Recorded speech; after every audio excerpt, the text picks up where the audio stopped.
Hey guys, it's me, Freddie MUA. I'm here with my mother-in-law. I did a full makeup glam on her. Make sure you guys check down below in the comment center. Make sure you give me a thumbs up. Follow me on Instagram, Facebook, Snapchat, all that good stuff. And again, I'll put all the things that I use down in the comment section. I hope you guys enjoy, and I'm really happy on the way it came out. You like it? And I'll see you guys next time. Bye.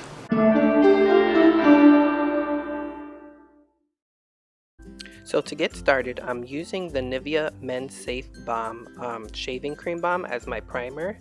I'm putting that all over the face, and then I'm doing some color correcting from the Wet n Wild Coverall correcting palette, and I'm using the white shade from there. I'm also touching up underneath the eyes because she has some dark circles with some of the purplish color that's in there. And then I'm going in with my foundation, and this one is from e.l.f. Believe it or not, it's HD Mattifying Cream Foundation in the color Sand. I'm putting that all over her face, and I'm doing it a little bit lighter only because I won't be putting a highlighting cream. So I went with a lighter foundation, and I'm going to do some contouring.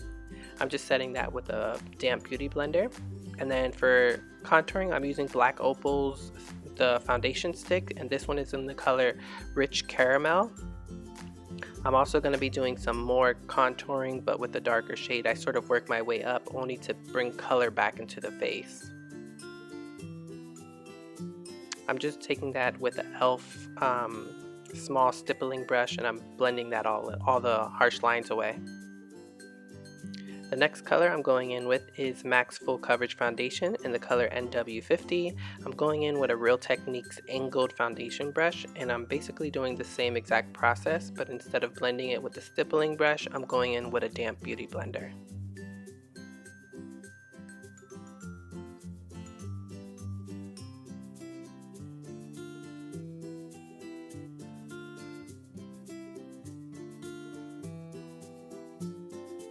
Now to set all that creamy foundation, I'm going in with my Coty Airspun Loose Face Powder in the color Translucent.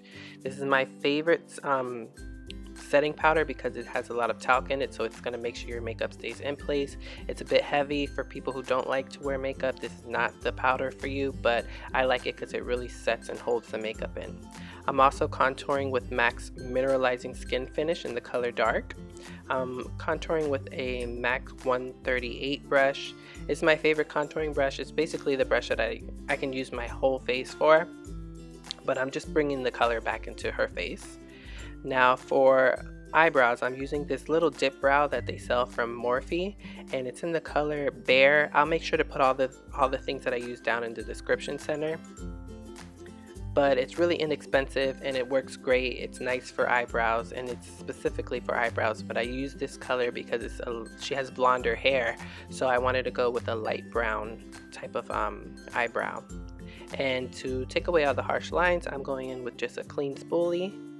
Now I'm going to start baking the face, and I'm using my Ben 9 Banana Luxury powder, and I'm just going to go ahead and start baking, which means I'm going to put a lot of powder there so it can carve out all of my contouring that I did.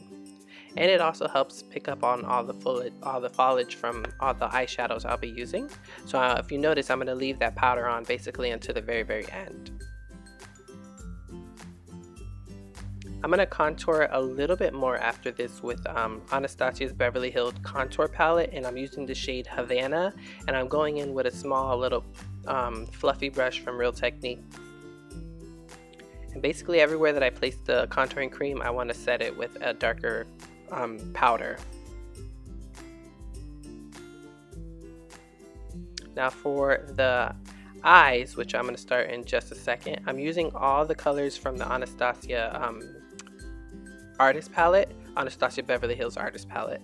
And basically not all the colors, I only use 1, 2, 3, 4, about 4 shades from there. And I cover the entire lid with Buttery, and then I go in with the crease, and I go with Dusty Rose, and then I follow that with Aubergine, and then on just the outer corners I go in with the color Coal. And basically I do the same exact thing underneath the eye, like on the lower lash line, but with a smaller brush, of course, and then I use a fluffy crease brush to blend out all of the harsh lines. If you notice, I leave the inner corner of the eye bare because I'm going for that smoky eye look, almost like a cut crease type of look. But you don't have to. You can definitely fill in the whole lid and then just focus on the outer corner with just a darker shade. And a little trick too, when you sort of blur out all your lines on the lower lash line and you don't like how far down it goes, go back in with your highlighting powder and it'll clean up the edges of it. I'm also going in with Bella Pierre's gel eyeliner pencil in the color Ebony, and I'm going right along the lash line.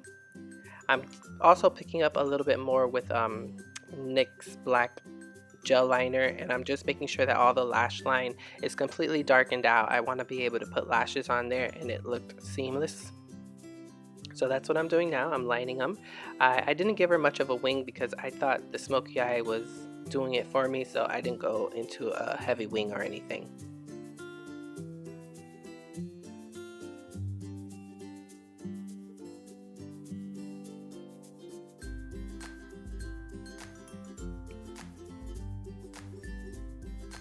Now for the waterline, I'm using that same Bella Pierre gel eyeliner pencil in the color Ebony.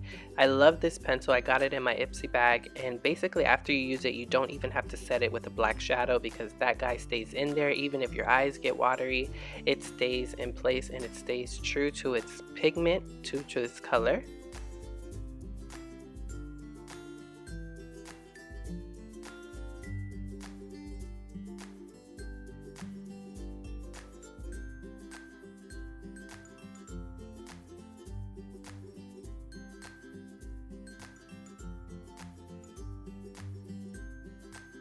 Now I'm going in with some blush, and this one is from Milani, I believe. I don't know the name for sure, but I will put it down in the description center. I believe it's pink teal or pink tea, something like that.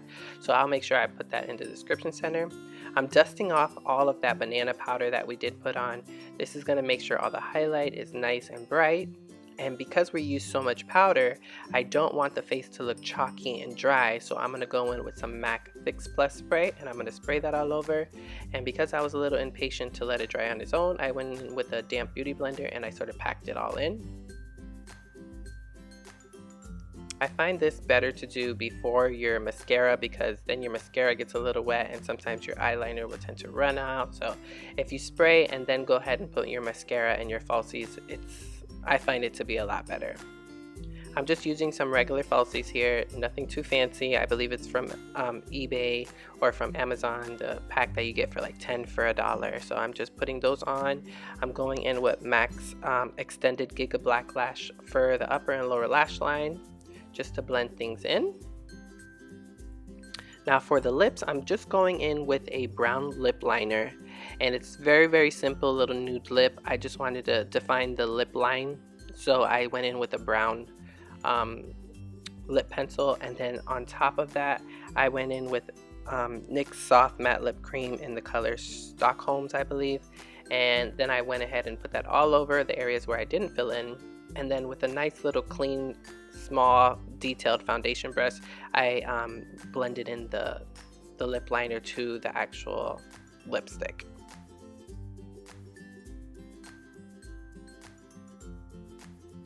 And that completed the look.